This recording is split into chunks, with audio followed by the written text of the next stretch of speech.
Mon Seigneur et mon Dieu, je crois de tout mon cœur que tu es ici, que tu me vois, que tu m'entends. Je t'adore à genoux devant toi. Je te demande le pardon de mes péchés et ton aide pour faire de mon mieux ce moment de prière. Marie, ma mère immaculée, Saint Joseph et mon ange gardien, intercédez pour moi. Seigneur, en ce moment, nous avons beaucoup de paroissiens nouveaux qui arrivent dans nos paroisses, ici, là où je suis le curé, c'est-à-dire le responsable de la paroisse. Et c'est pas parce qu'il y a des vacanciers, on est une terre de vacances ici, donc il y a beaucoup de gens qui viennent passer une partie de l'été. C'est pas non plus seulement parce qu'il y a des demandes de baptême d'adultes, ou des demandes de confirmation d'adultes, des demandes de première communion d'adultes. Donc ils découvrent qu'on peut faire sa première communion très tard, ou non je l'ai raté donc maintenant c'est trop tard. Non, on peut encore le faire. On peut encore faire sa confirmation, son baptême. C'est pas non plus parce que il y a aussi des paroissiens qui reviennent à la foi grâce à toi Seigneur, et je te rends grâce pour ça. C'est aussi parce que cet été, outre les paroissiens habituels, dans les paroissiens habituels, on a eu beaucoup de naissances. Et alors ça a apporté beaucoup de joie dans la paroisse, on les accueillit avec des applaudissements, des chants d'allégresse, etc. Et une naissance en particulier qui a pu marquer un peu, c'est un couple de la paroisse qui était en attente d'enfants depuis plusieurs années et qui n'arrivait pas à en avoir.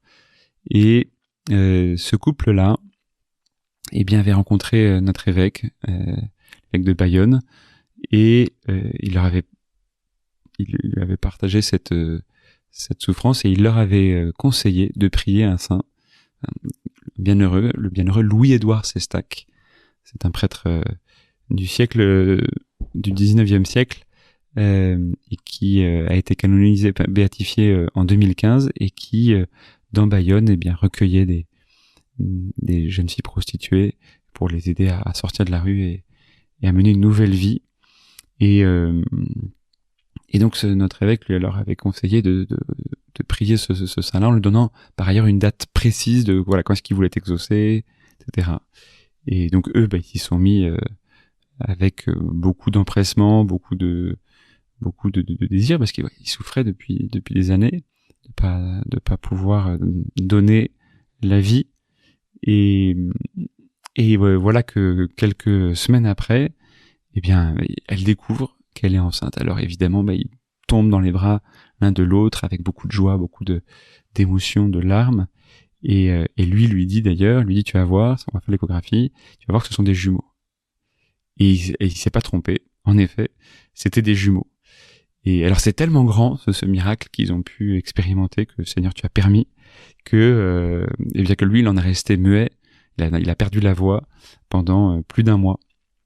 Alors ça me rappelle l'histoire du père de Saint Jean-Baptiste, qu'on peut lire dans l'Évangile selon Saint Luc, où il y a un ange qui vient lui annoncer qu'il va être père, et alors il dit attends, c'est compliqué, on est âgé, etc., c'est trop tard, ça marche plus. Bref, il a fait un cours de biologie à l'ange Gabriel, qui a dû être un peu amusé, mais qui s'est un peu chauffé, qui lui dit puisque c'est comme ça, tu resteras muet. Et donc ce père aussi est resté muet, il est resté, comme on dit, bouche bée. J'en perds la voix, j'en perds les mots tellement c'est grand. Il a vraiment vécu. Et donc depuis le 11 juin jusqu'à là, il y a pas longtemps, il y a eu des naissances, et du coup on a des baptêmes qui se multiplient. J'en ai célébré un le 14, j'en célèbre encore un le 24, un autre le 31, enfin voilà. Et c'est vrai que ça apporte beaucoup de joie, et je te remercie pour ça Jésus, de voir la joie que ça apporte. Et peut-être toi aussi qui pries, tu as eu l'occasion de voir des enfants venir dans des familles, soit des neveux, des nièces, des cousins, des cousines, des enfants d'amis, et peut-être que tu as remarqué à quel point un enfant, ça apporte beaucoup de joie. Les gens veulent s'approcher, veulent voir, et veulent le contempler, et veulent le prendre dans les bras aussi. Et puis on voit les parents qui sont là très très heureux, les grands frères, les grandes sœurs, etc. Et ça me dit quelque chose, Jésus, de nous. Parce que bon, on se dit, bah voilà, la joie, c'est quelque chose d'important. On essaie tous de garder la joie, et c'est pas toujours facile parce que bah, la vie peut être difficile, la vie peut être lourde, la vie peut être source d'angoisse, la vie peut être source de préoccupation, les questions professionnelles, les questions amicales, les questions familiales. Et puis même, là je parle de Jésus, de personnes qui ont la chance d'avoir des enfants, mais encore hier je parlais avec une jeune fille qui a 30 ans et qui a envie de donner la vie, qui a envie de se marier et qui trouve pas.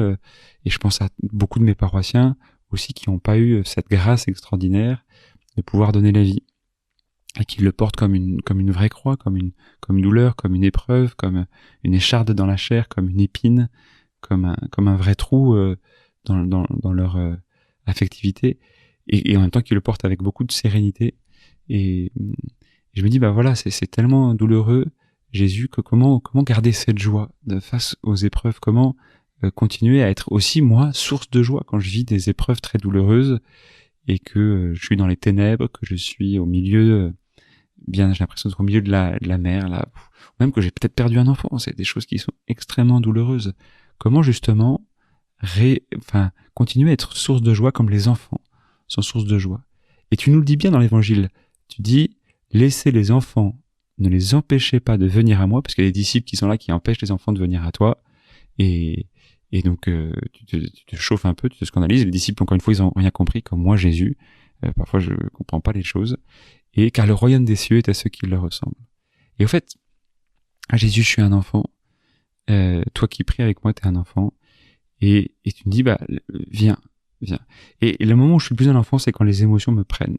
Que ce soit la tristesse qui me dévore trop, le désespoir, la peur, l'angoisse, les blessures que j'ai pu vivre aussi comme enfant, le manque de reconnaissance, pas de paroles qui m'ont été dites, ou des paroles dures, ou des violences que j'ai pu subir, ou des manques d'affection que j'ai pas, voilà, des manques d'affection que je porte en moi, toutes ces choses-là, des choses à l'école, des choses dans la famille, des choses un peu partout, dans les relations, etc., dans le pays. Bon, ça marque.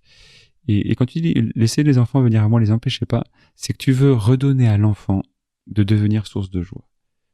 Et en fait, pourquoi est-ce que l'enfant il est source de joie? Parce que l'enfant il a été désiré, parce que l'enfant il a été voulu, parce que l'enfant il a été attendu, parce que l'enfant il a été désiré de toutes les tripes des parents. C'est ce que raconte cette histoire. Et parce que cet enfant il a été désiré, attendu, eh bien il apporte beaucoup de joie.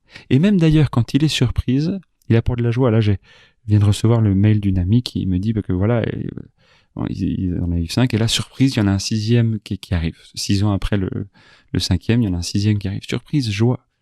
Et au fait, parce que en fait tu veux me faire comprendre à moi que tu m'as désiré.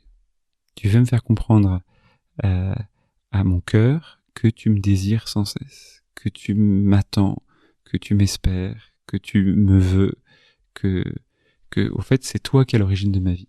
Et ça, si toi et moi qui prions, nous revenions souvent à cette vérité, du fait que nous avons été désirés de toute éternité par Dieu, que nous procurons de la joie à Dieu. Il y a plus de joie au ciel pour un pécheur qui se convertit que 99 justes qui n'ont pas besoin de conversion. Dire que ton ange gardien, quand tu te laisses aimer par Dieu le Père, quand tu te laisses être enfant de Dieu le Père, il éprouve de la joie. Même les anges, ils éprouvent de la joie.